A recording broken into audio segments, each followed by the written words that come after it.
m'accueillir et je suis très heureuse de pouvoir faire cette intervention devant vous et d'avoir une démarche plus d'information, d'ouverture. Aujourd'hui, j'aimerais être dans le partage. Donc, je vais vous apporter une position qui n'est pas la mienne, en tout cas, de vous partager un quotidien juridique. L'idée, c'est qu'on puisse ensuite échanger. La vérité judiciaire n'est pas forcément la vérité et notre réalité. Alors personnellement, donc, je suis avocate depuis 2009. J'ai commencé à exercer à Poitiers, je suis toujours à Poitiers. Et j'ai été associée avec un monsieur qui s'appelle Didier Simonet qui, un jour, a eu un souci de santé, un gros souci de santé. Par je ne sais quelle connaissance, a rencontré un acupuncteur, non médecin, mais un acupuncteur, et il a découvert cette médecine. Il a été conquis personnellement, il a réussi à sortir de ce mauvais état de santé, et il a découvert qu'en France, on poursuivait ces personnes. Des personnes qui apportent des soins, des personnes qui peuvent sauver, en tout cas accompagner des personnes en souffrance. Et donc il a décidé de les défendre. Et ça, il a commencé il y a plus d'une dizaine d'années, quand il a découvert que la Cour de cassation avait une toute autre vision de ces personnes dans la société. Et j'ai eu la chance d'être associée à ce monsieur, et quand il est parti en retraite, il m'a passé le flambeau. J'y connaissais rien du tout. J'ai découvert la médecine traditionnelle chinoise, l'acupuncture, et dans ma pratique, en tout cas professionnelle de droit public, qui est en gros tous les litiges qui concernent des particuliers contre l'administration. J'ai toujours eu tendance à vouloir défendre les gens contre l'État. Comme ça. Et donc, quand j'ai découvert que par mon associé, qu'on poursuivait des personnes qui apportaient des soins aux autres parce qu'ils n'avaient pas le bon diplôme, je me suis sentie concernée par la cause et je me suis sentie apte à reprendre le flambeau. Voilà, pour mon parcours personnel.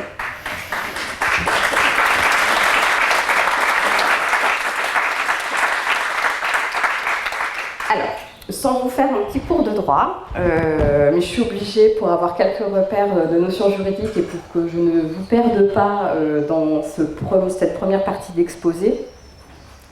Quand je suis arrivée en première année de droit, on a découvert la Déclaration des droits de l'homme et qui nous dit tout ce qui n'est pas interdit est permis. Principe de liberté qui est délimité ensuite par des interdictions qu'on va transformer en obligation. Bon, moi ça me plaît, un principe de tout ce qui est pas interdit et permis. Donc, qu'est-ce qui est interdit? Et là, on apprend au fur et à mesure un certain nombre de textes. Et on se dit, si les textes, un peu comme en médecine, on a des textes, donc il suffit d'appliquer les textes et que le texte, et on n'a pas de problème. Sauf que, au-delà de la loi, j'ai découvert qu'il y avait des juridictions qui, elles, viennent interpréter, puisque dans ces textes, il y a toujours une place à l'interprétation, il n'y a rien de, en fait, contrairement à ce qu'on pourrait penser, de totalement mathématique, sauf peut-être un peu en droit fiscal, et encore, la matière est aussi très riche en interprétation. Et c'est pour ça que dans notre état de droit, en fait, on a ce qu'on appelle une hiérarchie des normes. On a la Constitution, qui est le texte fondateur de nos institutions. On a ensuite, en dessous de cette Constitution, les lois, qui prévoient les grandes lignes de nos règles. Et pour appliquer ces lois, il y a des décrets. Et ensuite, on a des arrêtés, et ensuite, on a des notes de service pour l'État et les fonctionnaires pour qu'ils puissent comprendre comment appliquer le décret de la loi, de la Constitution. Et au-dessus de la Constitution, on a le droit international. Nous, ce qui nous impacte le plus, c'est le droit communautaire. Donc, on a une pyramide. Je vous rappelle ça parce que c'est très important pour ce que je vais vous dire après, une pyramide de normes avec des valeurs différentes. Bon, une fois qu'on sait ça, on se dit, bon, ben, on se réfère, nous, quand on défend quelqu'un, on se réfère à la loi, on regarde comment il est détaillé dans les décrets pour pouvoir bien l'appliquer, et on regarde la jurisprudence. Bon. Ça a l'air simple, mais sauf que pendant 5 ans, on apprend que c'est beaucoup plus compliqué que ça. Et dans le cas présent, je vais venir à ce qui nous concerne, dans le cas présent, en France, aujourd'hui, il n'est pas interdit de pratiquer l'acupuncture, ni la médecine traditionnelle chinoise. Il n'y a aucun texte. Il n'y a pas de loi qui dit la médecine traditionnelle chinoise est interdite. Pratiquer une autre médecine que la médecine dite conventionnelle ou occidentale est interdite. Il n'y a pas de texte qui dit ça. Par contre, il y a un texte qui est un texte qui est posé dans le Code de la santé publique, qui, elle, définit la pratique de la médecine, en tout cas qui délimite un périmètre qui attribue un monopole à des personnes qui sont titulaires d'un diplôme de docteur en médecine. C'est l'article 4161-1 du Code de la santé publique qui nous dit que exerce illégalement la médecine toute personne qui prend part habituellement ou par direction suivie, même en présence d'un médecin, à l'établissement d'un diagnostic ou au traitement de maladies congénitales ou acquises, réelles ou supposées par acte personnel. Donc on a cette première définition qui nous dit que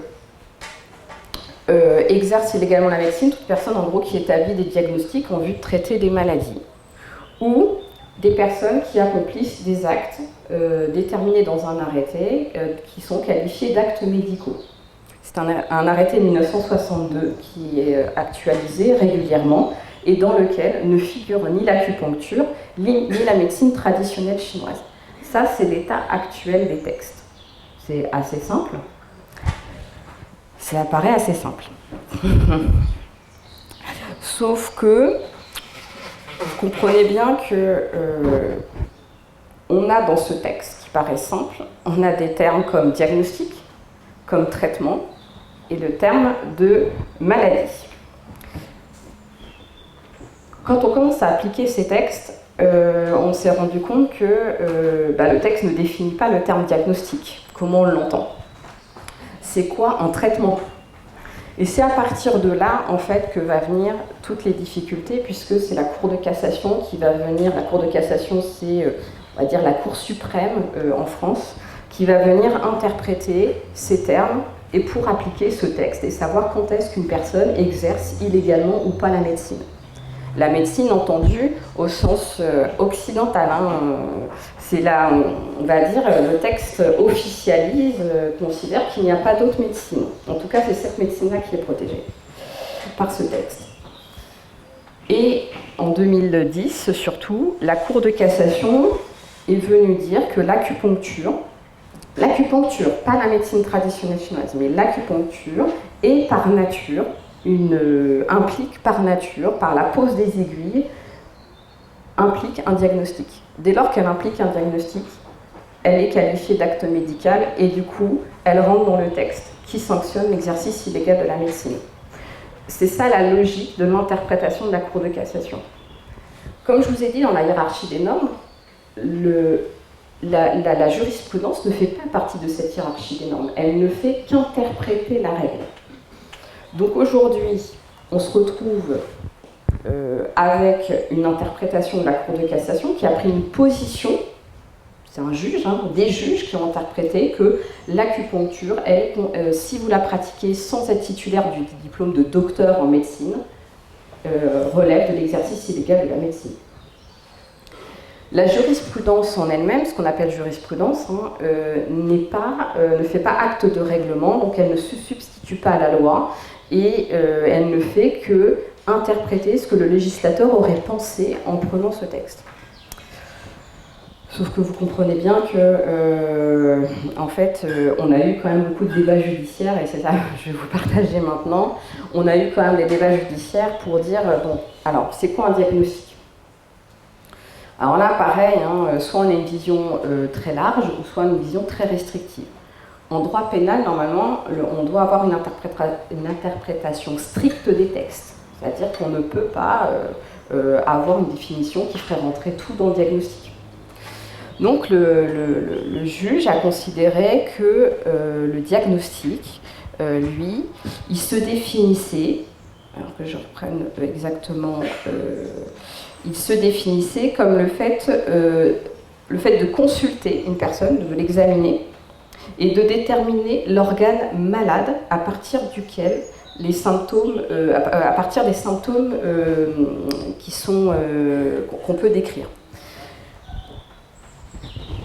Sauf que, en fait, là, on est bien sur une recherche de la maladie. On va rechercher un organe en disant, et avec une lecture de symptômes, avec une grille de lecture, en fait. Le problème avec cette définition, c'est qu'on est toujours dès lors que vous examinez, alors moi je peux me faire un diagnostic, hein, je peux dire j'ai le nez qui coule, j'ai un peu mal à la tête, j'ai un peu de fièvre, donc je commence à avoir des symptômes, et je peux dire, bon ben voilà, je considère que j'ai un rhume ou j'ai tel type de maladie, et je vais prendre un Doliprane. Je suis désolée, hein, mais à partir de là, j'ai eu une lecture de symptômes, je mets une qualification plus ou moins vraie, hein, plus ou moins, et puis je vais m'octroyer un traitement. Est-ce que j'exerce illégalement la médecine ? Bah, si je vous le décris comme ça, vous allez me dire oui, sauf que bah, voilà, j'ai pas le diplôme pour m'auto-médicamenter en fait. Sauf que ça, c'est autorisé. Et c'est là où on arrive dans un flou juridique artistique et un délire absolument pathétique, hein, parce que, enfin, je vais me calmer sur les mots quand même, parce qu'on n'est pas en guerre. C'est qu'on arrive dans des absurdités où en fait, ce flou juridique conduit à des situations complètement injustes. Parce que d'un côté, on considère que l'acupuncture, le fait de poser des aiguilles, quand vous allez poser des aiguilles, vous allez interroger votre patient. Effectivement, il vaut mieux l'interroger pour savoir où est-ce que vous allez poser vos aiguilles. Et ce process intellectuel est qualifié de diagnostic. Sauf que dans le même temps, la Cour de cassation a dit que la médecine traditionnelle chinoise, elle, le fait qu'il y ait le terme médecine, ça ne lui pose pas de problème. Le fait qu'on pratique la médecine traditionnelle chinoise en dehors de l'acupuncture, elle considère qu'on ne rentre pas dans la définition de l'exercice illégal de la médecine.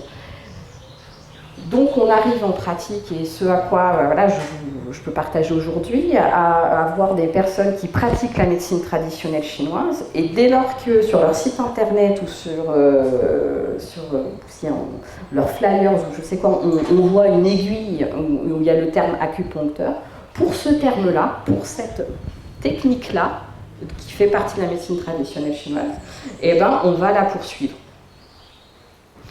On va la poursuivre. Alors, qui on c'est qui on Je pense que voilà, vous les connaissez. Il y a plusieurs on. On va partir de la DGCCRF. Puisque ceux qui pratiquent la médecine traditionnelle chinoise, je vais vous choquer, mais votre activité est une activité commerciale. Puisque vous n'êtes pas une profession réglementée. Les médecins ont une profession réglementée, les avocats font partie d'une profession réglementée, les notaires, tout ce que vous voulez, mais vous faites partie, en tout cas pour les praticiens de médecine traditionnelle chinoise, vous n'êtes pas imposable au titre des activités réglementées, mais vous êtes en activité commerciale. Et donc, qui est-ce qui intervient pour surveiller si vous respectez bien le droit de la consommation, les exigences liées à la transparence pour le consommateur, c'est la DGCCRF. Que fait la DGCCRF ? Elle peut venir voir si vous avez vos tarifs affichés, si votre salle d'attente correspond aux normes d'accueil du public, etc. Et que si elle voit des aiguilles, qu'est-ce qu'elle fait ? Elle utilise un article du Code de procédure pénale, l'article 40, qui oblige tout fonctionnaire, dès lors qu'il constate ou suspecte l'existence d'un délit, de le dénoncer au procureur de la République. Et c'est comme ça qu'il y a des lettres qui sont envoyées, et là il y a un texte qui le prévoit, de signalement de personnes qui pratiquent l'acupuncture.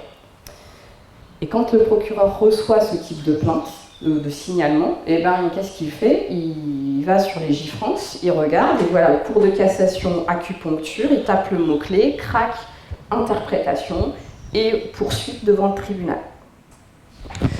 Pour les acupuncteurs, enfin notamment les acupuncteurs, sans vraiment en fait se poser la question et remettre en cause l'interprétation de la Cour de cassation. On a dans le on a aussi l'ARS hein, qui peut avoir aussi cette démarche. ARS qui va être saisi ou avoir un signalement d'un professionnel de santé par exemple. Où vous avez directement l'ordre des médecins. Soit départemental, soit le syndicat des médecins acupuncteurs, le syndicat national des médecins acupuncteurs, qui a pu avoir des démarches d'analyse de sites internet. En fait, ils mettent acupuncteur sur le moteur de recherche, regardent ce qui sort en médecine douce, médecine alternative, enfin, ils font des tas de mots-clés. Et à partir de là, ils interrogent les ordres au niveau départemental en disant est-ce que cette personne est titulaire ou pas, est-ce qu'elle est inscrite à votre ordre? Et ensuite, en fonction de la réponse, ben, il y a des ordres qui saisissent le procureur, portent plainte et poursuivent, demandent à ce que soient poursuivies ces personnes. Les personnes qui pratiquent la médecine traditionnelle chinoise, surtout s'il y a une aiguille et qui alternent acupuncteur. Donc voilà aujourd'hui les poursuites, les origines des poursuites.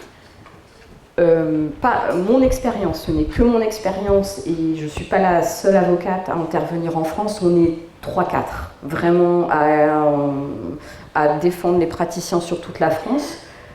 On a beaucoup partagé, on n'a aucune plainte qui vient d'un patient. Aucune plainte qui serait due à alors je vais vous dire le gros mot, mais normalement j'ai pas le droit, mais une erreur de diagnostic, hein, je le mets entre guillemets, ou qui parce qu'elle a été voir un praticien ou un acupuncteur aurait eu ensuite des difficultés de santé et voilà. Contrairement à le corps médical qui, lui, peut compter des erreurs, des fautes médicales, avec des poursuites disciplinaires, avec des retards de diagnostic, des erreurs de diagnostic. Mais bon, ça, c'est encore à part. Eux, ils dépendent de leur chambre disciplinaire. Mais en tout cas, dans les poursuites pénales, ce qu'on va poursuivre, c'est l'absence de diplôme. Et heureusement, d'ailleurs, il n'y a pas de plainte liée à un problème, à une plainte liée à des dommages corporels. Voilà. Donc voilà un petit peu moi ce que j'ai pu constater dans le type de poursuite. Et qu'est-ce qui se passe devant les juridictions, devant les tribunaux? C'est que je plaide en fait, hein, la stratégie c'est de plaider un petit peu le fait que ce texte il est trop imprécis. Que l'arrêté, ah oui je vous en ai pas parlé, mais l'arrêté de 62 ne vise pas l'acupuncture. Cet arrêté, dans ses actes vraiment très précis hein, pour le coup, qui est révisé à peu près tous les ans par le ministère de la Santé, alors qu'il y a des condamnations d'acupuncteurs, le ministre n'a toujours pas intégré le fait que l'acupuncture pourrait être un acte médical.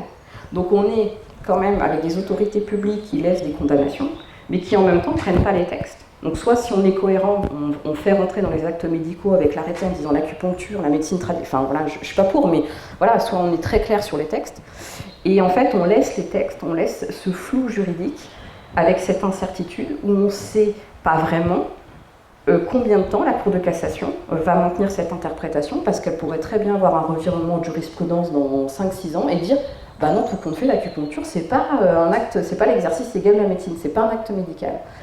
Cependant, aujourd'hui, on a une majorité de poursuites qui se finissent par des condamnations, et ce sont généralement des condamnations avec des peines d'amende. Alors, ça peut paraître pas grave, donc pour les personnes qui sont poursuivies, c'est quand même très compliqué d'être poursuivi parce que vous êtes considéré comme un délinquant, donc psychologiquement et émotionnellement, c'est très lourd. Et en même temps, vous avez une avocate comme moi qui va vous dire « Non, mais attendez, c'est une absurdité. » Voilà, ce que je suis en train de vous expliquer. Donc, on est aujourd'hui dans un flou juridique, une insécurité juridique, où on oscille entre vouloir puisque j'ai eu des échos, enfin je travaille comme avec des syndicats, certains voudraient quelque chose de plus clair et une réglementation qui viendrait dire reconnaissez-nous, mettez en place une réglementation, sauf que le danger quand on commence à voir l'État qui commence à réglementer, c'est que c'est l'État qui va vous dire votre école elle est bonne, celle-là elle n'est pas bonne, votre formation, la médecine traditionnelle chinoise, ça sera tel programme, ça sera... Voilà. Et si on reste en pleine liberté, c'est-à-dire comme aujourd'hui, on reste avec aussi une espèce d'épée Damoclès et une incertitude d'interprétation. Bon. Voilà, après, c'est un débat que je laisse ouvert, je ne veux pas trop interpréter. Et pour aussi vous dire à quel point on est vraiment sur une question d'interprétation et que, comment dire, il y a quand même espoir pour faire évoluer la vision, l'approche des juges, c'est qu'on a quand même obtenu des relax. On a quand même obtenu à Bordeaux et à La Rochelle des décisions qui nous disent, qui expliquent que ce texte, en gros, par nature et la manière dont la médecine traditionnelle chinoise est exercée, ne peut pas permettre de sanctionner des personnes. Si je reprends Bordeaux, en fait, Bordeaux a pointé toutes les absurdités de l'interprétation de la Cour de cassation en disant soit, en gros, on condamne toute la médecine traditionnelle chinoise et en fait toute démarche de médecine, parce qu'elle implique un diagnostic, soit ce texte ne parle que de la médecine occidentale, cette médecine biologique, cette médecine, on parle que de celle-là, et ce texte ne vise à protéger que cette médecine. Et en dehors de cette médecine, on ne rentre pas dans ce texte-là. Et c'est ce qu'a proposé Bordeaux, en fait. Alors, je suis tombée, je vais en parler avec un de mes clients. Pour arriver à ce genre de décision, il faut tomber sur des juges qui ont une ouverture d'esprit, qui veulent bien discuter et qui aussi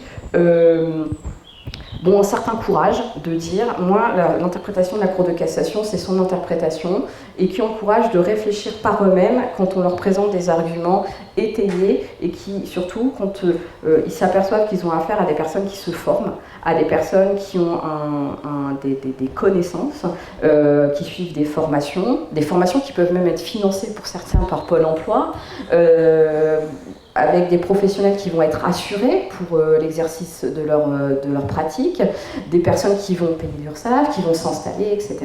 Donc ça, il y a quelques juges qui commencent à le prendre en considération et qui vont plus analyser la démarche que appliquer simplement et automatiquement une jurisprudence qui aujourd'hui est particulièrement critiquable. L'utilisation de la pharmacopée, et là on va peut-être recroiser l'interdiction de l'arboristerie, etc. On est pareil sur la même position de la pharmacopée dès lors qu'il y a un diagnostic. En fait, il y a une analyse, on va proposer un traitement et on rentre dans les textes en fait. Donc après, alors quand on défend des personnes, soit on utilise des biais. C'est des stratégies qui sont proposées. Ça dépend. Après, moi, je n'ai pas de jugement dans ce que je vais vous dire.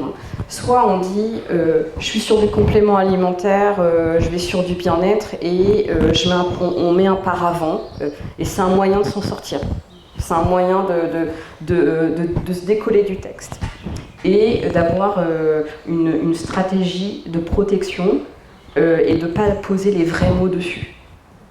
Parce que si on pose les vrais mots, on arrive facilement dans la définition et on risque plus facilement d'être condamné.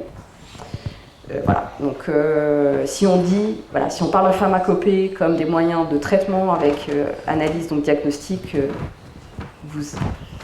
on tombe dans la définition de l'exercice légal de la médecine. La sécurité sociale ne rembourse pas la médecine chinoise. Est-ce que ça a un rapport, est-ce que c'est lié à une loi? Pourquoi? Alors en fait, il n'est remboursé par la sécurité sociale que les actes médicaux avec une nomenclature en fait. Même sur certains actes, il y a certains actes qui ne sont pas remboursés. Mais elle n'est pas reconnue. En fait, la médecine traditionnelle chinoise n'est pas considérée, c'est pas une profession réglementée. Elle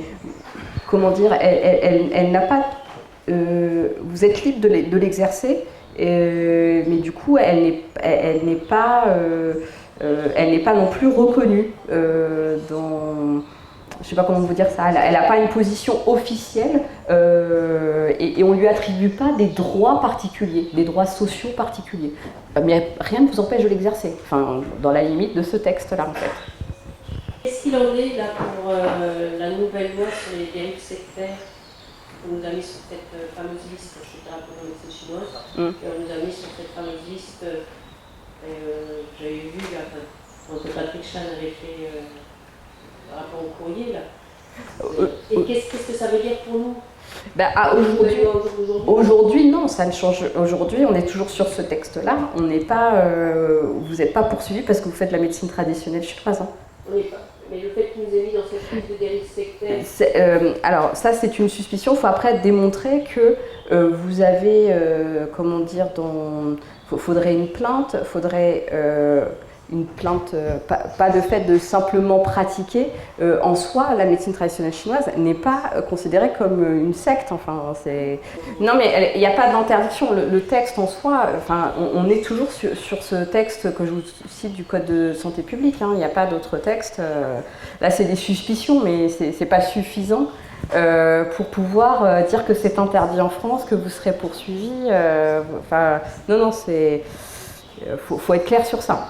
Vous êtes libre de pouvoir l'exercer. Après, c'est votre manière d'exercer, s'il y a des plaintes, s'il y a des personnes qui se plaignent, etc. Mais après, c'est pour toutes les pratiques, en fait, pour toute activité, c'est même pas de la médecine.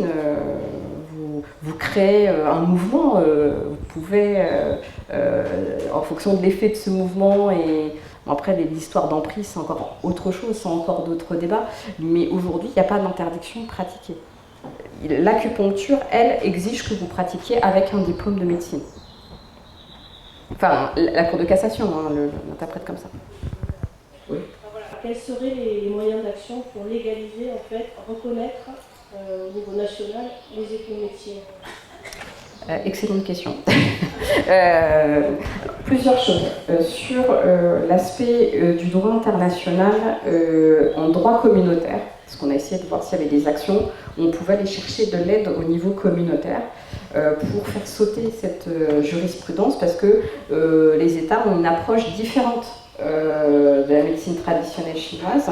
Dans certains États, vous n'avez aucune difficulté, vous avez même des remboursements, et en France, on a une vision très protectionniste et conservatrice liée à la santé, très clairement. Hein, moi, je l'ai entendu au prétoire, donc je ne fais que répéter ce que certains confrères plaident. La science et la santé et la médecine, c'est la médecine telle qu'elle est conçue de manière occidentale, objective. Le reste, c'est considéré comme du charlatanisme. Dans position. Alors, c'était qu'une position d'un ordre. Moi, je ne fais que répéter, hein, c'est pas moi. Mais c'est assez choquant d'entendre ce genre de choses. Mais ce qui traduit en fait un état d'esprit. Je dis pas que tout le monde est comme ça et que tous les médecins et au contraire, il y a des médecins qui ont qui ont une autre vision. Mais je parle d'ordre. Je parle de représentants et qui défendent une institution et une vision. Voilà, ils défendent un périmètre, un monopole, et donc on s'est dit, bon, pourquoi pas aller sur le niveau communautaire pour se dire, est-ce que au niveau des libertés, on ne peut pas aller chercher quelque chose au niveau notamment de la Convention européenne des droits de l'homme, est-ce que notre santé, ça nous appartient, c'est quand même une liberté individuelle quand même, on vient nous imposer un modèle, on vient nous imposer quelque chose. Là, ça n'a pas été d'un très grand secours parce que tout ce qui est les questions de santé, ça appartient de la souveraineté de l'État. Donc chaque État s'organise comme il l'entend sur ce qu'il autorise, ce qu'il n'autorise pas. Et c'est pas parce que la Belgique, c'est pas parce que l'Allemagne, c'est pas parce que la Suisse, c'est pas parce que autorise des choses que la France est tenue d'avoir ce même niveau d'ouverture et cette même vision. Donc c'est un peu problématique. Alors comment aller rechercher ? À un moment donné, je vais vous dire, la réponse, elle n'est pas vraiment dans le droit. On est sur plutôt un positionnement sociétal, un positionnement de professionnel, et après, c'est une question de comment on se défend par rapport à ça, et on se revendique. Alors, il y a plusieurs techniques. Soit on crie haut et fort qu'on fait de la médecine traditionnelle chinoise, on fait de l'acupuncture et qu'aujourd'hui il y a une problématique et on sort du bois, on y va, soit on fait du lobbying politique, on a des syndicats. Enfin là, pour le coup, ça sort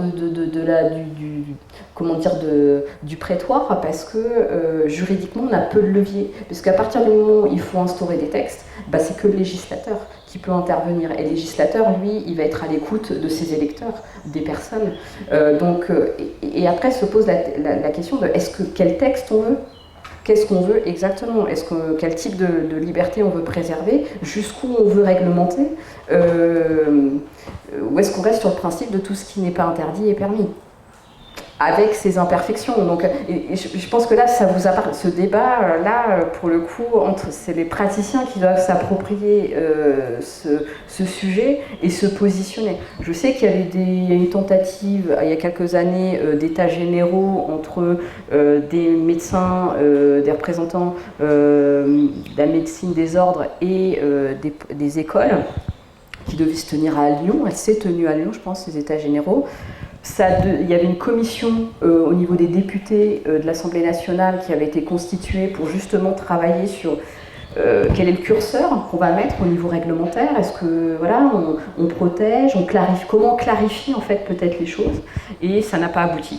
Ça n'a pas abouti parce qu'il y avait deux positions qui étaient radicalement opposées. Et c'est comme les ostéopathes, en fait, quand il y a eu une intervention de la législation sur l'ostéopathie qui l'a permise dans certaines conditions, il y a des personnes et des écoles, les centres de formation qui ont dû fermer. Il y a des personnes qui avaient passé des formations qui ne se sont pas vues reconnaître leur formation et qui n'ont pas pu exercer. Donc voilà, après, c'est aux personnes concernées, je pense, de poser le curseur. Et je pense que c'est un lieu qui s'y prête d'en débattre, en tout cas. Du coup, comment font certains hôpitaux qui montent maintenant des équipes de médecine traditionnelle chinoise, qui ont des praticiens qui ne sont pas médecins, en fait, et qui ont le droit d'exercer sous couvert qu'un médecin soit présent éventuellement dans l'hôpital ou pas, enfin, voilà. Moi, je suis de Moselle, donc merci. Vous parlez d'Alès, du siège d'Alès, non ? Moi, je suis en Moselle, d'accord. En fait, normalement, c'est dans la logique des textes, la médecine traditionnelle chinoise, en tant que telle, elle peut être exercée, puisque la Cour de cassation ne l'a pas sanctionnée. Elle a dit, pour elle, ça n'implique pas, elle n'implique pas un diagnostic ou un traitement de maladie. Il n'y a que l'acupuncture qu'elle, aujourd'hui, qui est... Mais l'acupuncture pendant leur... et donc... Selon l'interprétation de la Cour de cassation, même si vous êtes à côté en tant que médecin, vous êtes susceptible d'être condamné, non seulement pour la personne qui pratique l'exercice illégal de la médecine, et vous, complicité d'exercice. Le médecin en tant que complice, en fait. Si je suis la logique. Il y a une institution, il y a un hôpital. Mais vous pouvez même payer des impôts, payer l'URSSAF, vous pouvez être assuré. Moi, j'ai mes praticiens qui ont été condamnés, c'était des gens qui étaient connus, reconnus, enregistrés, ils avaient un code NAF, vous êtes officiellement en train d'exercer et on va vous dire, vous n'avez pas selon la Cour de cassation, l'acupuncture implique nécessairement d'avoir ce diplôme. Selon la Cour, mais ça ne vous protège pas. Alors c'est vrai que c'est pour ça qu'en fait les juges condamnent à des peines d'amende, parce qu'ils voient l'absurdité en disant c'est officiel, il n'y a aucune institution étatique qui empêche l'installation en tant qu'acupuncteur, vous pouvez même exercer avec des médecins, ça ne pose aucun problème. Et en même temps, on a une interprétation de la Cour de cassation, si vous êtes poursuivi, qui vous condamne quand même. Donc on a une déconnexion entre le réel, le quotidien, et une conception judiciaire de l'acupuncture aujourd'hui. Comment raisonner face à un système qui déraisonne complètement, quoi. C'est sûr que nous connaissons.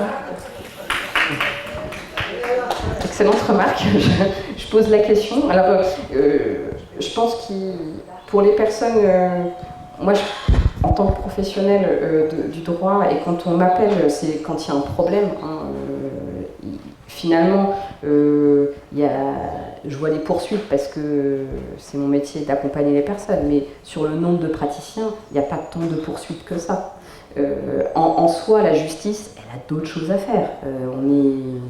on est dans la gestion de flux de dossiers parce qu'on en a trop, on envoie en médiation tant qu'on peut, mais quand l'ordre des médecins ou l'ARS insistent lourdement quand ils ont repéré une personne, il y a une poursuite qui est engagée, mais sur le nombre de praticiens, c'est très peu. Et d'ailleurs, beaucoup de praticiens que je défends, ils disent « mais là, il y en a 10 autour du tribunal ». Je dis « bah oui, mais eux, ils ne seront jamais inquiétés ».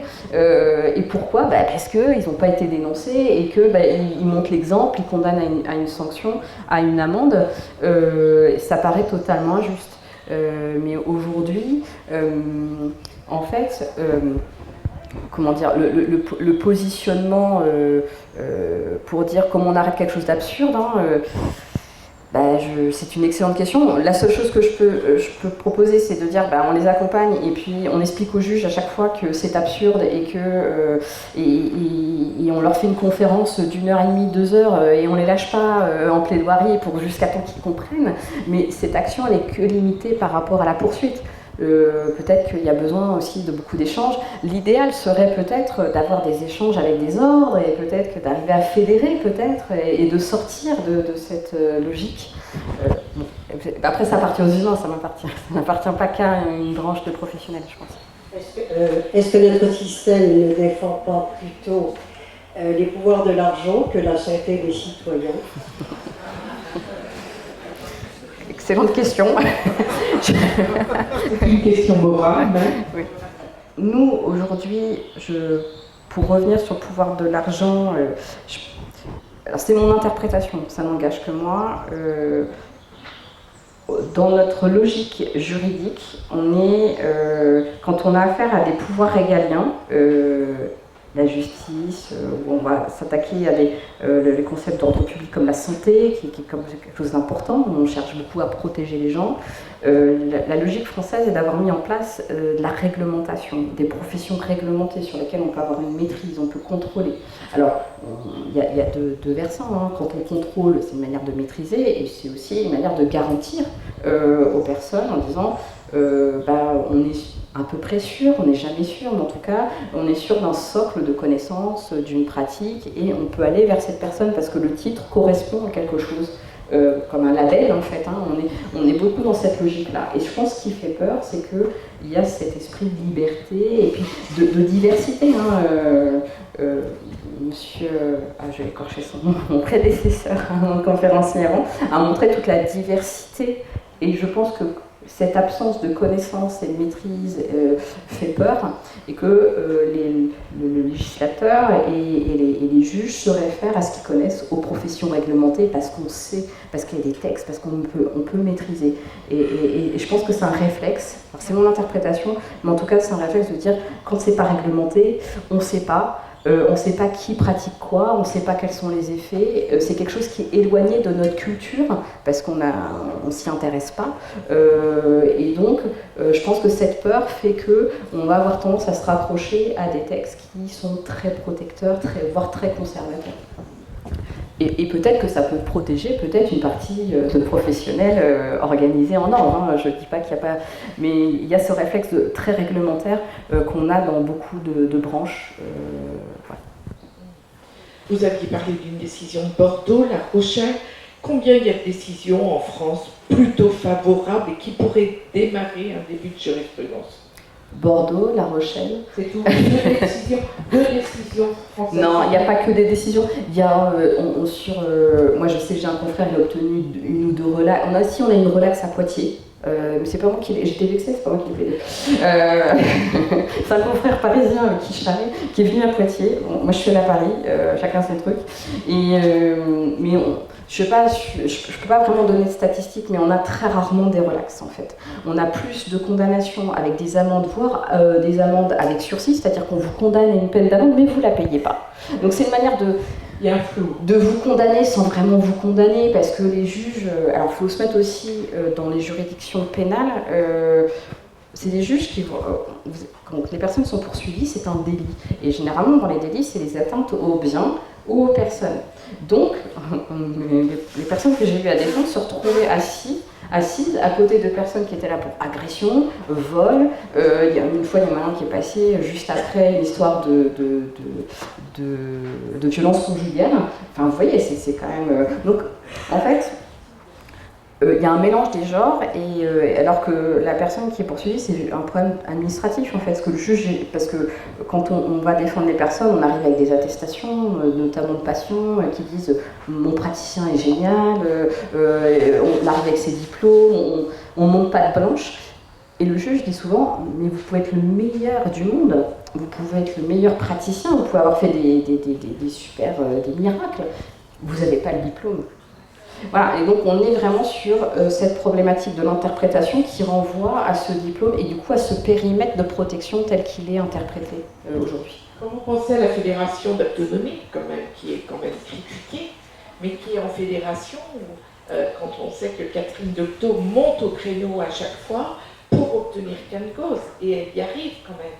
Donc, tout le questionnement du collectif, de la fédération, d'une fondation, enfin, c'est intéressant peut-être d'y réfléchir. Oui, mais moi je pense qu'il faut continuer la réflexion, arriver à une position commune et qui soit qui emporte l'adhésion déjà des personnes concernées et ensuite qui peuvent être portées auprès des autorités publiques pour qu'elles comprennent la démarche. Parce que si on a plusieurs sons de cloche, vous ne pouvez pas obtenir un texte clair. Et je pense que ces jurisprudences et ces relax qu'on arrive à obtenir avec 2-3 autres confrères, les décisions, moi je les donne, quand on me les demande, je les donne. Il n'y a aucun souci, je partage au maximum. Ça permet d'aller dans le sens d'une meilleure connaissance. Et aussi, par rapport à ceux qui doivent voter des lois, ils ne sont pas au courant. Il y a des députés, moi j'essaie de les interpeller, ils ne sont pas au courant, ils ne comprennent pas en fait la subtilité. Parce que pour eux, en fait, ils ne comprennent pas les problématiques d'interprétation de ce texte. Donc c'est vrai que le fait d'en débattre, que ça soit même clair déjà pour vous, si c'est clair pour vous, vous allez arriver à en débattre, avoir une position et à proposer quelque chose qui vous convienne et ensuite d'aller le porter. Là, pour le coup, c'est une démarche politique au sens noble du terme. Oui, dans les études de médecine, on n'enseigne rien d'autre que de la médecine chimique, des laboratoires, et aucune ouverture sur quoi que ce soit d'autre. Donc ils ne peuvent pas savoir. Comme ils n'ont pas le temps d'aller regarder à côté ce qui se passe, on est vraiment dans une impasse de ce côté-là. Après, je pense que c'est des échanges à avoir avec les personnes concernées. Mais oui, aujourd'hui, c'est une vision, c'est celle qui est adoptée et c'est ce qui est protégé par le texte. Merci beaucoup à mes frères. Merci à vous.